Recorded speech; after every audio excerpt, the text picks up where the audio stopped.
why don't we first, before we start anything else, kind of introduce ourselves.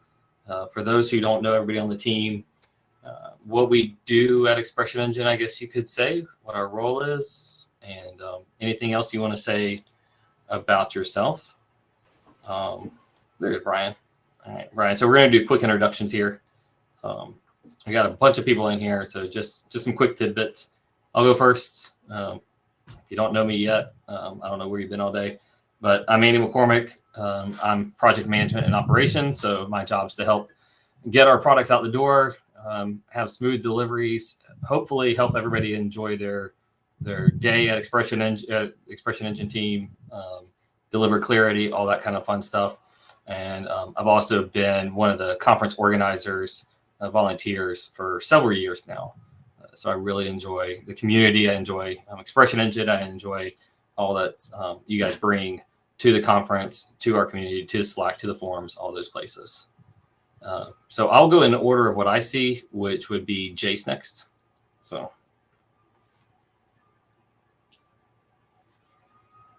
Sorry, I had to fix my E. Apparently Matt was messing with me, told me it was backwards, so I flipped it. I'm Jace Richardson. I do a lot of the licensing code at ExpressionEngine for both the eHarbor and ExpressionEngine Core coming up soon. I also do a lot of the add-on development work and most of the e-commerce stuff, although Matt has been helping out a ton with the e-commerce as of late because we've had a lot more of it to do with the upcoming changes to the store. I'm one of the most active people in Slack, so questions and support and stuff usually come through with me, and I pass all of those off to Robin, so I don't have to do many of them. She's the support superstar. I guess that's it. All right, Tom. Hey, can people hear me all right? Yes. Sweet. Yep, Tom Jager. I'm the founder of Packetide, the company behind ExpressionEngine and eHarbor. I kind of jump into whatever's needed, but most of the time it's making sure things are heading in a direction, gathering feedback, and I guess making decisions. So, very cool. Yuri. Hi, I'm Yuri. I've been working with ExpressionEngine for over a decade for now, and for last almost 2 years, I've been member of Packetide team, working on core functionality and pro functionality, all that stuff that you like, and I hope you will like it more. Matt? My name's Matt. I've worn a lot of hats, I guess, from the add-on side to more recently the core side. And much more recently, the ExpressionEngine store has a pretty big update that's out there now, which I was working on a lot of. So I'd say more core side for ExpressionEngine at the moment, and that's what I do. And Hi, Yulia. my name is Yulia. I'm front-end developer.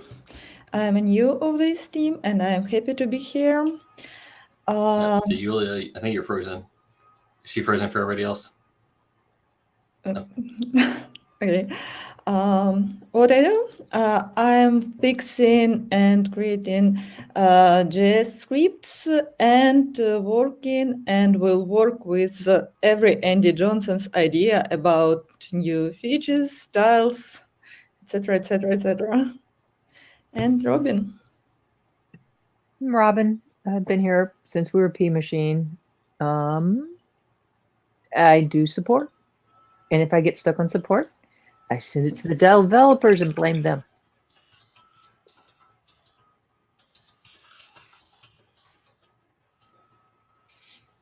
Brad? I am Brad. I'm relatively new to the team, so it's nice to meet everyone. I've been working a lot with the core recently. Before that, I was doing a lot of the Cypress testing, and then also the docs as well. So nice to meet everyone here. And Doug? Hey y'all, I am Doug Black. I am the founder of Triple Nerd Score, and we got to come alongside Packetide and help with a lot of the EE Pro and EE 6.1 things, and yeah, just excited to be here. So I think Brian, you're next on my list. All right, Brian, I'm probably fairly new to a lot of people, but I'm actually the longest employee at Packetide. I've been in and out of ExpressionEngine since version 2, doing some behind the scenes things. I think the Cypress testing with Yuri, setting that stuff up.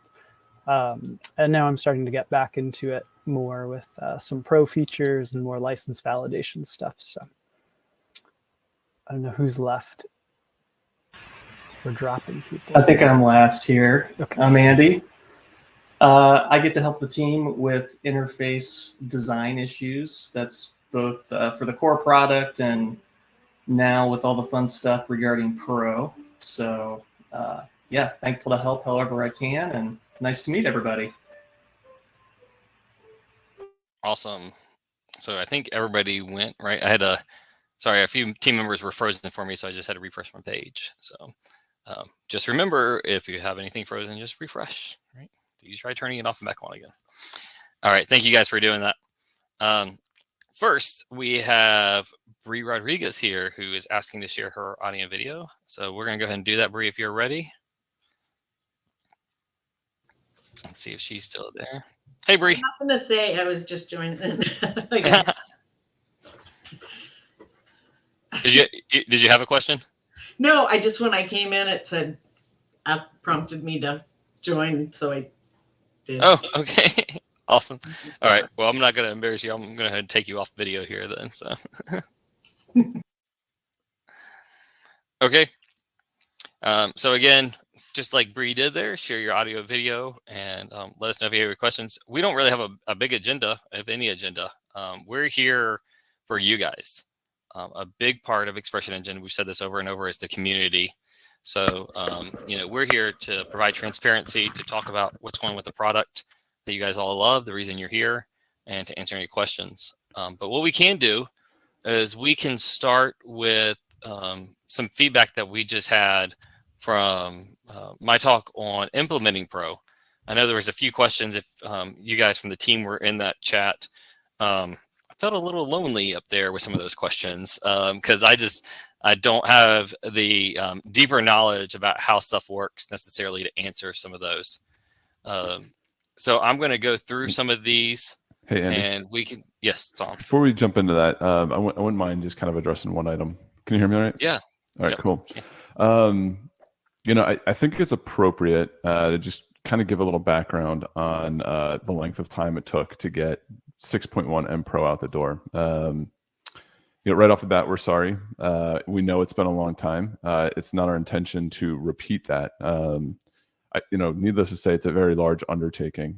Kind of behind the scenes, I think what happened was there was multiple times we felt like we were a lot closer. I think in the spring conference specifically, we're like, hey, we're in good shape to launch this, But ultimately, like the more we tested it, the more we got into it, we're like, you know what, it's just not there yet. It's not quite ready to release yet. So, that some of that honestly is on me, right? Ultimately making the call to say, hey, nope, we need to push this harder to get it tightened up even more.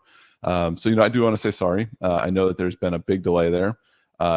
We are not planning to repeat that, nor are the scopes for 6.2, 6.3, and 6.4 nearly the same undertaking as 6.1 and Pro. 6.1 will be shipping with Pro as well. So that was a bridge we had to cross also and figure out how we were going to handle all of that. But I felt it was appropriate to kind of just apologize to the community as a whole. I know a lot of people have been looking forward to revisions in 6.1 and Pro and wondering what we were up to. So, similarly, just thank you for the patience. Do appreciate it. Awesome. Tom, why don't we start with that? Why don't we talk about some of the changes we made to the release process for the future? So part of 6.1 was, just as we've said before, even at the spring conference, just the massive undertaking it was.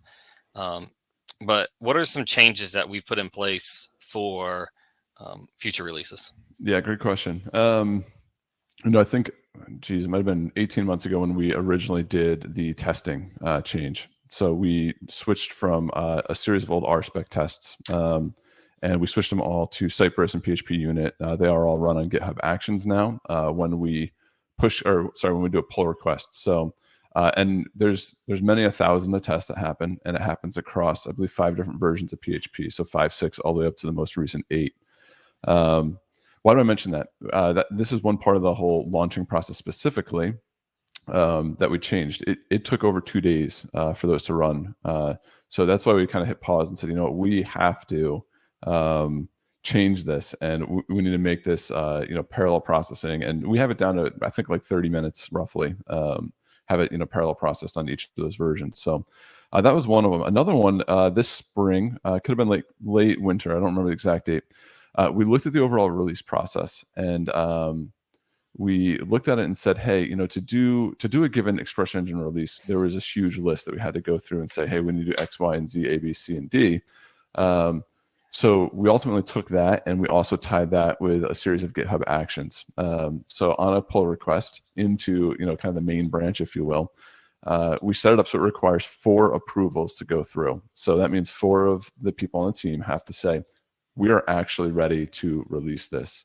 Once it's PR'd, it's by and large done. All the tests are run. We tag it. As soon as we tag it, it fully GitHub Actions fully automate the release from GitHub all the way through to the one-click updater. So I mentioned that because we greatly simplified the release process there. So behind the scenes, and Andy, I'll probably call you in to talk about this some too. We made a pretty dramatic shift just recently from the way we operated. We were doing sprints and oftentimes sprints towards milestones. I think different things work for different teams. And the more we looked at that process, we effectively decided, you know what, this isn't the best approach for us. So we have shifted to, we call them dev cycles, for lack of a better term. They're roughly a month long, but in those dev cycles, we kind of have different milestones that we're marching towards, different features, things along those lines that we want to accomplish for the core and the pro product and the add-ons, things like that. But no dev cycle is ever tied to a release. And we're not in a pattern of having to create kind of a linear pattern for releases either, in a sense of like, hey, A, B, and C has to be done in order to get D into 6.2. We have these 4 or 5 main items happening in dev cycles, if you will. And we know one dev cycle, we might get 3 of those done, and we could have a release with 3 of them. Or we might get 1 done and have a release. We might have been thinking we'd get letter A done, but we got C done, and we have a release with C. So strategically, that represents a big shift for us in how we're executing version 6.2, 6.3, and so forth and on. Andy, anything you want to add to that? No, yeah, I think you're spot on with that. It's just a mindset change from being release driven to more of these dev cycles and just getting out what we can. There's going to be times when we have certain features we want to go into releases, and we do have to take into account semantic versioning and those kind of things to some extent. But one big holdup with 6.1 is some big features when we could have been pushing out other little things or work on different things, or some of the team was done with their stuff, and how I'm sure everybody goes through that in their shops. Different experiences like that. So we're really looking at now, here's the proposed work for the dev cycle. And then as we go through that, we can release different items at different times. And maybe what we thought was going to be, like Tom said, was going to be in, .13 is actually going to end up in .2 or vice versa, with the idea of getting stuff out faster and on a better rhythm than what we have in the past. So. All right, so I was just checking chat real fast. Q&A. Adrian Travis mentioned or asked, is EE Core still going to be free and open source software? The core. Yes. Yes. I can. I don't want to answer all these. Yes. So, yeah, nothing's changing with core. Pro is not. Some people early on were asking us, is it like the old ExpressionEngine Pro where there was like a smaller version, a light version, and then you paid to get more features? We are not extracting anything away from core itself. So core is still going to be free and open source. We're still going to work on core. We're not going to go into core and take features away. What Pro does is just adds a bunch of deeper extra functionality on top of that. So, all right, we got Lance here from Green Egg Media, one of our ExpressionEngine conference sponsors, which we greatly appreciate. Yeah, Hey, Lance. you're welcome. Hey there. I submitted this question in the form too, but I figured I'm here. I may as well just jump in and speak. So I'm curious for the Pro roadmap. It's kind of a two-part question. Sort of, how is that roadmap being developed? What are some of the cool new features we might expect to show up in Pro? That's part one. And then part two, I know that, Tom, you mentioned several times today that your goal is to not hold content hostage. So how do you kind of determine the advancement of both core and pro together so that you can maintain that? It sort of feels like, in the course of years, pro could easily add things that would cause problems if you were to stop paying for pro. Yeah, absolutely. So I'm sorry, I remember the second half, not holding hostage. What was the first half of the question? The first half is, what are some of the cool features you've got planned for pro? What can we also be looking forward to in the roadmap? Okay, cool. Oh, Yuri, looks like Yuri fell off. I was going to have Yuri answer that part. Yeah, so what I can tell you is, not holding content hostage. The way we're planning to go about that specifically is, yes, we might remove the user experience in some regard, right? Like if you don't renew Pro, you don't get front end editing anymore. But we're not going to take away content. So similarly, if we're getting into down the road more advanced field types, for instance, or more powerful fluid fields, we're not going to hold hostage the content in the sense of it's no longer displayed. You don't have Pro.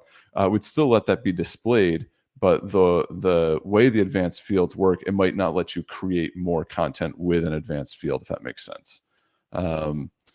So that's kind of the approach we're taking. We want to be very careful where we tread on that line. We recognize that this is people's livelihoods, business. There's a lot of people who get calls because of how this is done too. A lot of developers, right? Like, hey, what's going on? So we want to be mindful of it.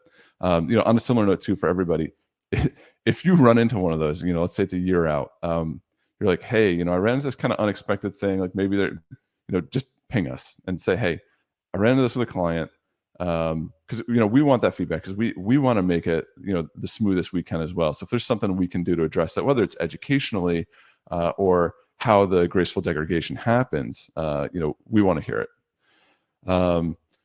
Okay, Yuri is not on. So some of the cool stuff teed up for Pro. I'll share a little bit here. We are getting into more advanced fluid fields. Essentially, the ability to pull in a field group into a fluid field. We're not planning to go as far as Blocks does. Blocks is a phenomenal add-on, and I think it's more advanced than where we're looking to go. But we felt like including field groups as a whole was a logical step. So that is one. I can tell you the next foremost thing that's most likely going to be Pro 1.1 is 2FA.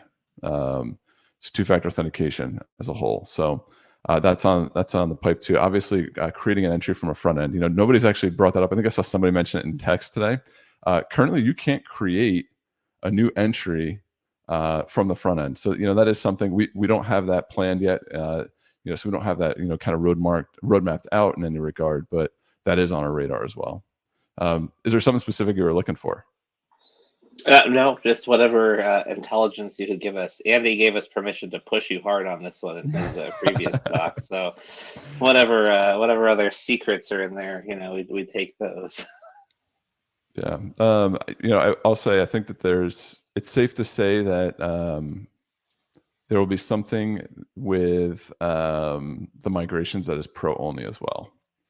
I'll just leave that there for now. All right. Okay. Well, I love the migrations already. So those are Sweet. Just what we've been able to play with on them. They're really fantastic. So thanks for getting that in there. We're looking forward to the future of those. Awesome. Cool. Thanks, Lance. Thanks for being willing to share your screen and everything too. So If anybody else wants to do that, please do. It just adds, we get to see faces. We haven't seen everybody in person in a long time. So it's always great to see everybody's face and hear from everybody. Going through the Q&A here, Spencer asked, in 6.0 there was a bug where in template resize and crop for WebM acts in unexpected ways. Is this corrected in 6.1 or 6.11? Thanks. I think he's talking about WebP, actually. Correct me if I'm wrong there, Spencer. And yes, I think there's 3 open issues in the repository. I believe all of those, if not at least 2 of those, are going to be closed in the 6.11 release. There's already PRs open for those. So, does anybody else want to add to? Does anybody know? I know again Yuri's not on here. If there's any other WebP issues that aren't addressed quite yet that we still have to work out, or any of the like image resizing issues. I'm trying to remember the resize specifically. I know there's one with the resizing that like it didn't quite work, I would say, the way it should, and I think that's what most people felt too. So I feel like there's 3 or 4 along these lines, and I'm not sure the state of one of them though. Okay. All right. So Rob asked, will the enhanced consent cookies options be available in Core?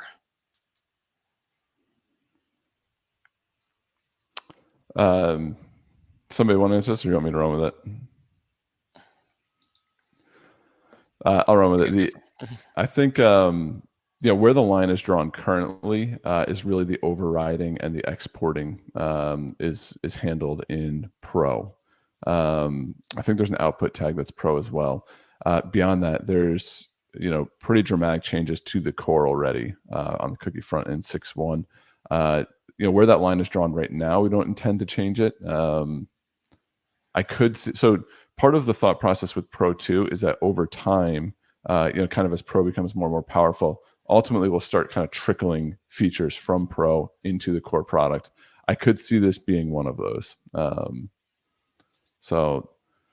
Rob, I guess at this phase, no, the reality is the line's kind of where we drew it. We wanted to make sure people could do everything they needed to with the core product.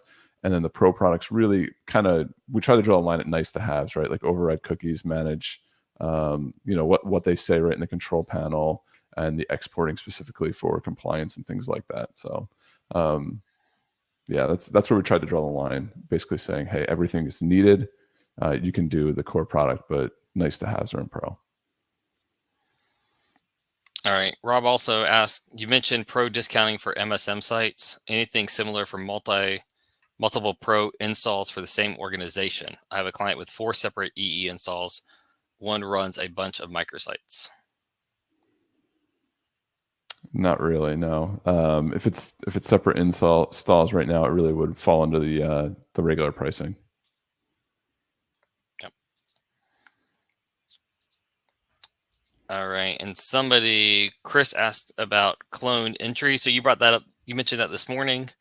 Do you just want to recap on that again, what the status of cloning is? Yep. So cloning as a whole, we are in the planning phase on cloning. I'm not going to give a timeline on it. I've learned. But we're in the planning phase of cloning, where we have some specific ideas about how to go about it. We are talking with the previous owner of cloning add-on, if you will. And the thought is that will likely be a Pro feature at this phase. Got a good question here from Mike, which is, I know you guys have a ton on your plate. Seems like add-ons are stable, but there aren't really any more features / improvements added. Will these plugins continue to be developed?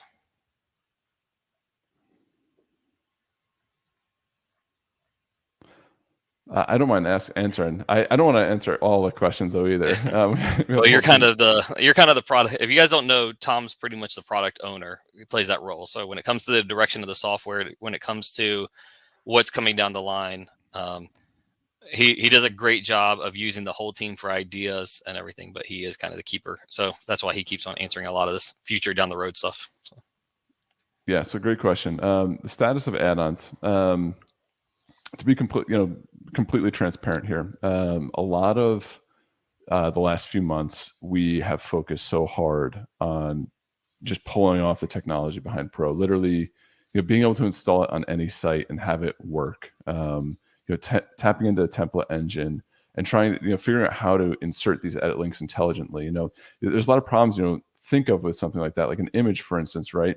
You drop an image tag and it's putting a URL into an image tag, right? Into an IMG tag. How you can't put another link inside an existing link, right? So then all of a sudden we have to go into the template parser and figure out, how do we get some sort of DOM awareness? So I'm kind of going off the deep end here a little bit, but we focused so much on building this tech that ultimately the add-ons have sat some. I wouldn't say they've just sat there idle.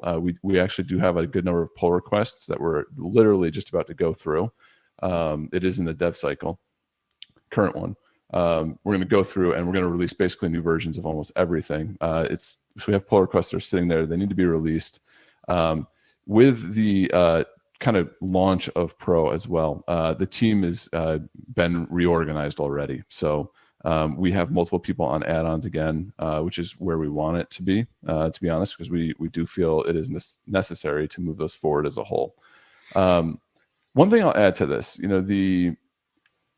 there's add-ons that we have that we'll continue to support and upgrade, but there is a reality that with ExpressionEngine 6 and with Pro and the functionality building there and things we're planning to add to the core product as well, the necessity of some of these add-ons are no longer going to be there. So those add-ons are much more likely to fall into a category where we're going to keep them going. They will be around for the long haul. Or we'll find a way to migrate you to core functionality, if you will.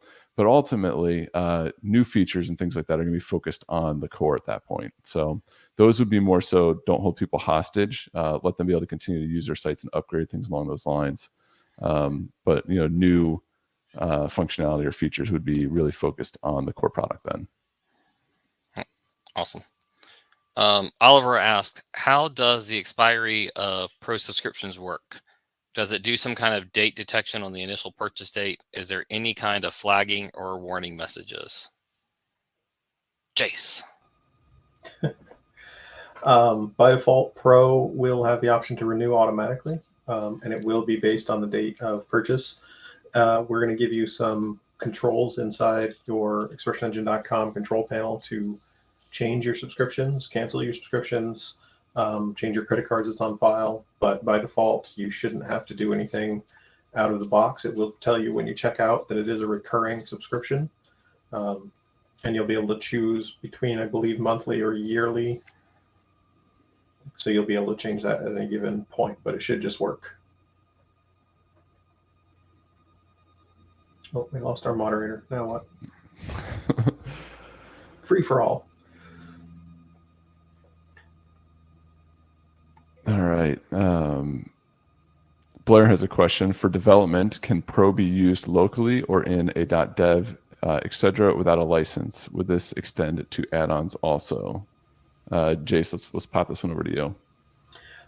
Not specifically .dev, because Google purchased that a few years ago, and it's become an actual public TLD, top-level domain. So we do allow Pro and other add-ons to be used locally on the set number of test domains that the ICANN has set.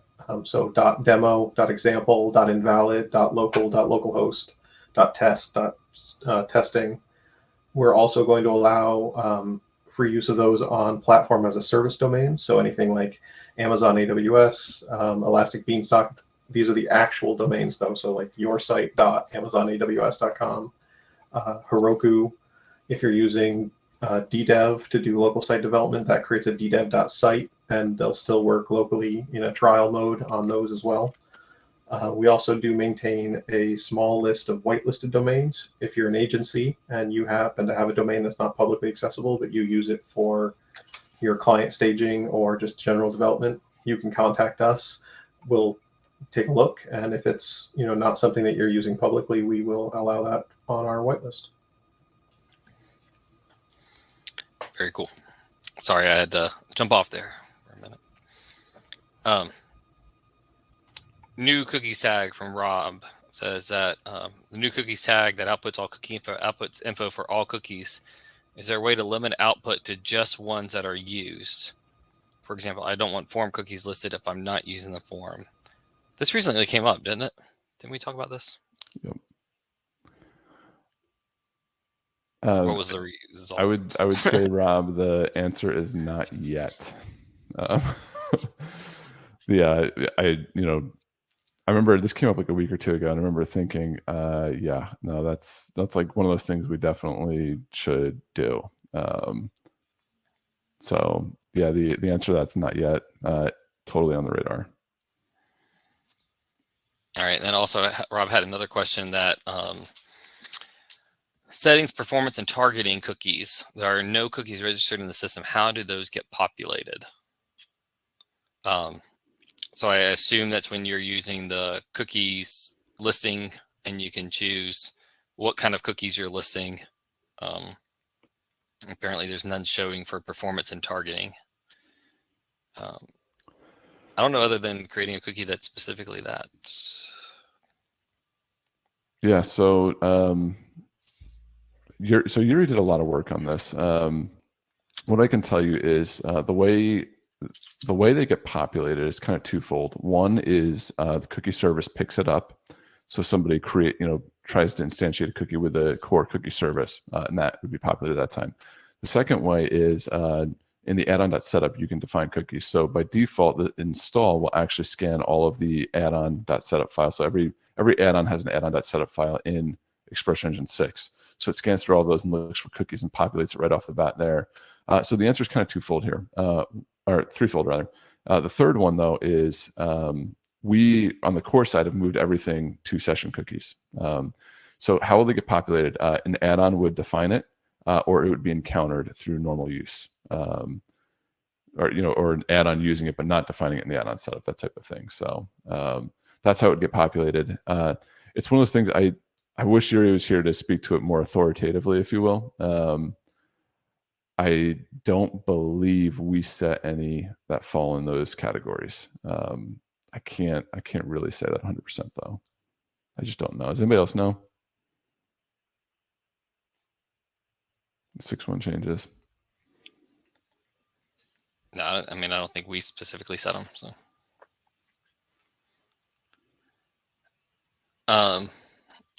I apologize if I butcher this.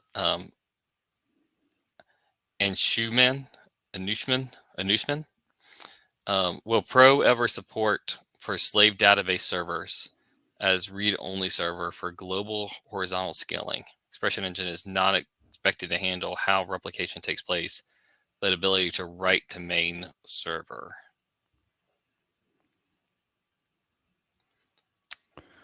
That is not my purview. So I have a few thoughts on this. I don't know, my mind goes to Brian if you have thoughts on it too, but where my mind goes is by default, just kind of two overarching thoughts. One, the way sessions are done, well, this is really the DB side. I'm a little surprised if it doesn't do it currently. I know EE version 2 did for sure. I'd configured multiple environments along these lines. So one, right off the bat, I guess I'd be a little bit surprised if it doesn't, I'd be interested in hearing specifics. But two, where my mind goes is I see the need for this decreasing currently. And, I see the need decreasing with the products that DigitalOcean and AWS specifically are rolling out that kind of just handle all of the infinite scaling behind the scenes. I don't know, Brian, Doug, do you guys have any other thoughts you want to add here?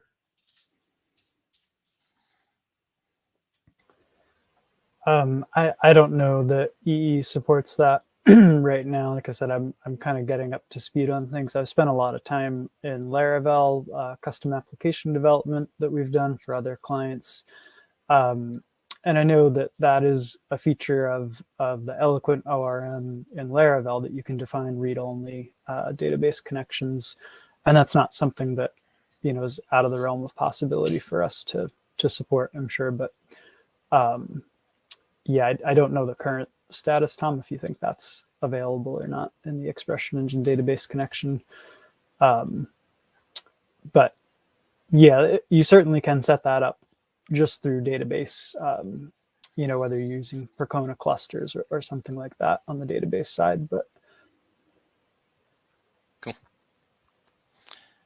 All right, some other questions. This goes back to the EE Pro talk here.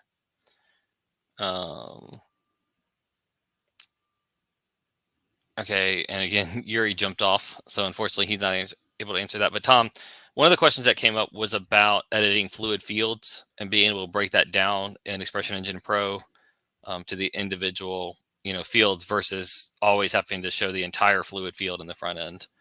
Are we currently planning on implementing that where we would just be able to have tags for each individual, basically row, if you will, within the fluid field? Yeah, great question. Funny enough, this came up internally like either earlier this week or last week as well. Gut reactions, I think this is something that we're going to have to address, especially with some of the additions to fluid fields going forward. At this stage, I would not say we have a prioritization around this. So I don't have any sort of information around a timeline. This is one of those items that, quite honestly, that we would zoom out on, kind of look at the global picture and be like, okay, where does this need to fall? And some of that is going to come from what we hear from you guys. If you guys are like, hey, we really need this, and we kind of keep hearing that over and over, we'll probably look at it and say, hey, we really need to address this. So it's definitely on our radar. It's something that needs to be hit. We don't have a timeline around it at this point yet. How does ExpressionEngine and Pro handle data collisions or the ability, possibility of multiple people editing the same entry? Because I believe in what I said, hopefully not out of turn, was that Pro basically handles it the same way the control panel does. But I'm not 100% sure on exactly what functions or how that handles it in the control panel. Doug, you want to answer that one? Maybe tying in some of the autosave stuff as well? Yeah, so the saving of entries happens, Andy, like you said, just the same way it happens in the control panel. So when it goes to save, so when you open a modal with a field in there, it will actually save the entire entry for that. And so there is I think at least at this point, there is a possibility for data collisions. I know there is something that we talked about implementing in the future, is some sort of, flag of, don't hit that save button, Amanda's editing you too. But that's definitely something that I think is coming down the pike.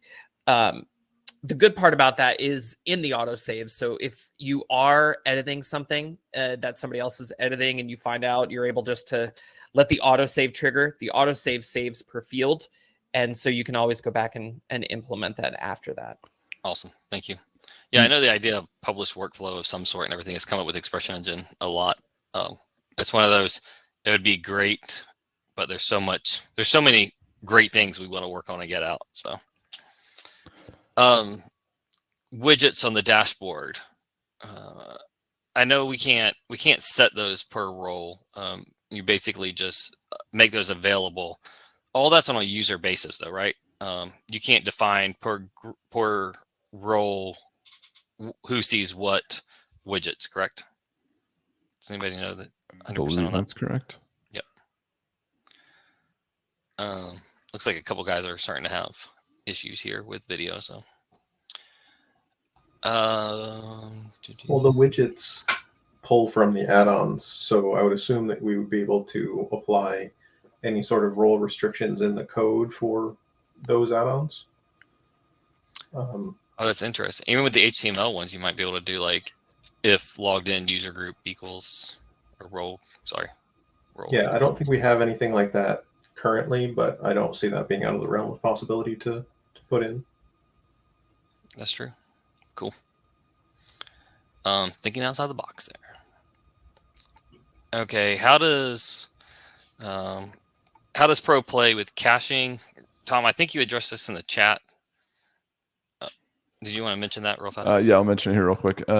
So when you visit, when you use Pro on the front end of a site, and caching is enabled. If it's native caching, it just gets disabled for that user using Pro.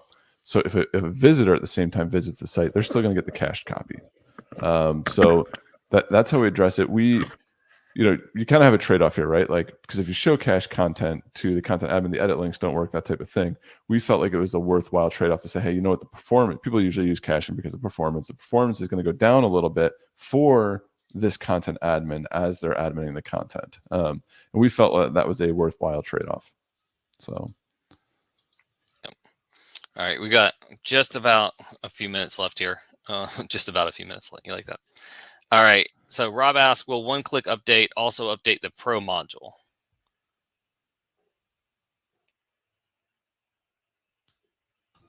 Yes. There you go. Good job, Jason. Okay. I think it was Rob that also asked in the talk about the CLI, and unfortunately Matt's having connection issues here, but does the CLI, when we do make add-on, does it use the new EE6 installer class? Apparently the EE6 installer add-ons are not backward compatible with EE5.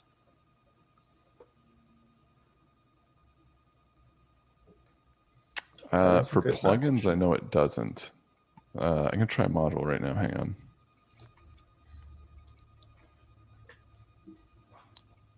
Let's see.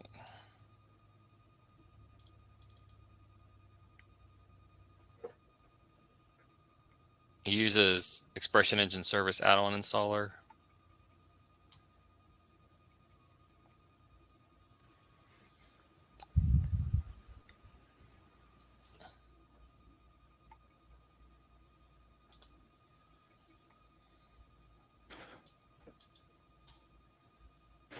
Before I'm in the process of creating one. Before I create one though, I would say they most likely will. I do know that when you use the kind of the helper class, if you will, it's present, it doesn't make it backwards compatible with 5 because that class doesn't exist in 5, so it's going to bomb out.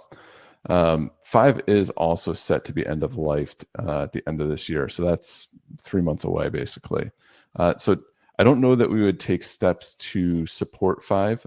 If we did, we'd probably, and I'm kind of looking at the rest of the team here, we'd probably drop some sort of other class in place that it could use or something like that, but or find a different way to basically accomplish this. But at this phase, my gut is, if they're not using kind of the helper classes, if you will, that the generated add-ons will at some point.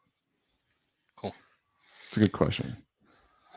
All right, I think we'll wrap up with this question from Rob, which is, what can we as a community do to help push ExpressionEngine? Now Pro has amazing features.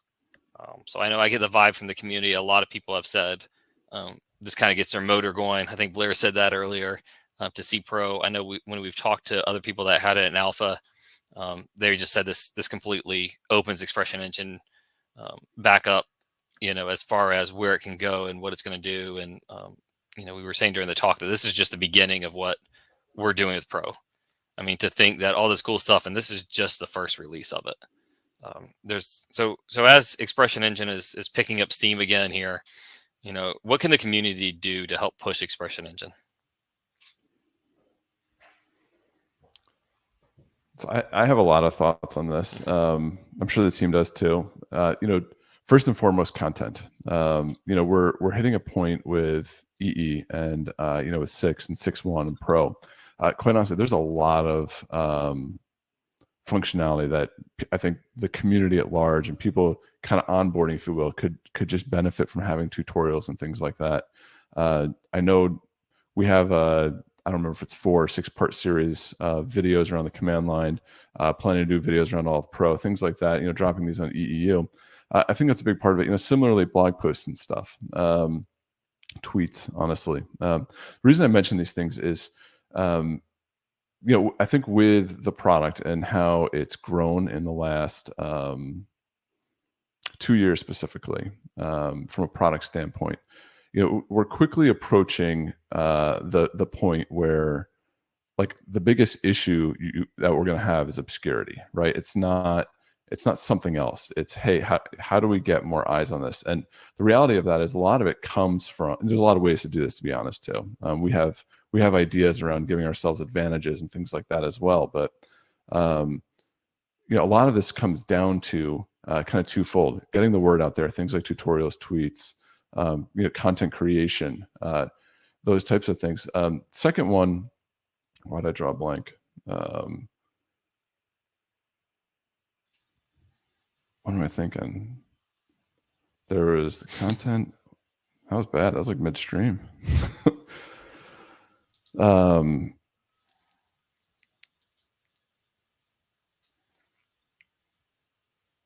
Why am I forgetting that? Maybe we should keep moving here. All right. It's gonna bother me. Rob mentioned in the chat we need a short 5 to 10 second clip just showing front end editing. Short snapping should generate some interest.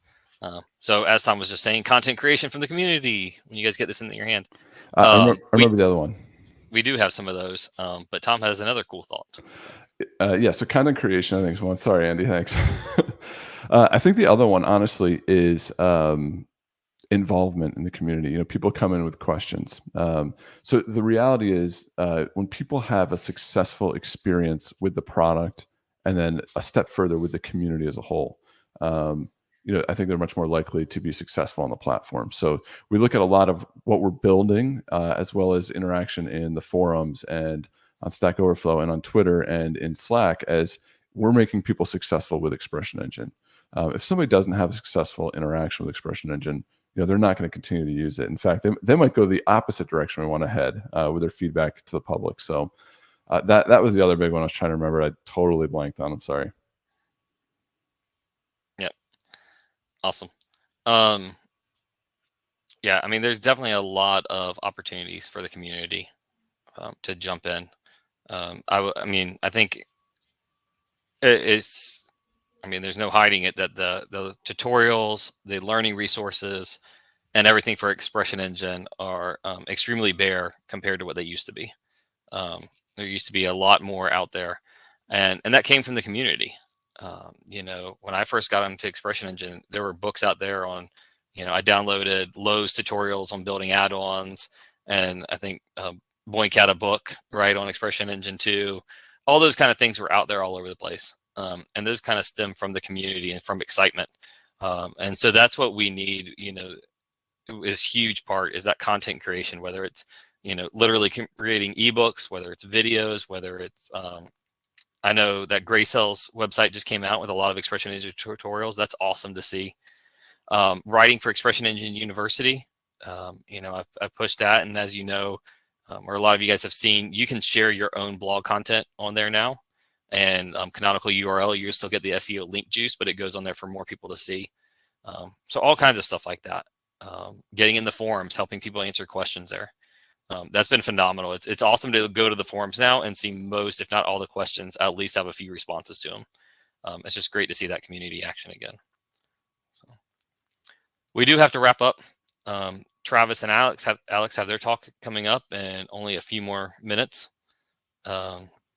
So Tom, do you have anything kind of put a cap on it? Under pressure here. You're on mute. Way to go, Al. All right, there we go. I guess just a heartfelt thank you. Pro has been a lot of work. It's glad, we're very happy to see people's responses to it today. We appreciate everybody here.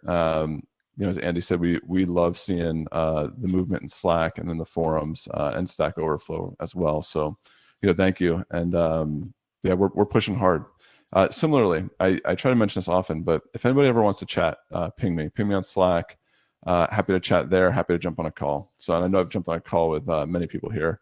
It's something we do prioritize. So, thank you. Awesome.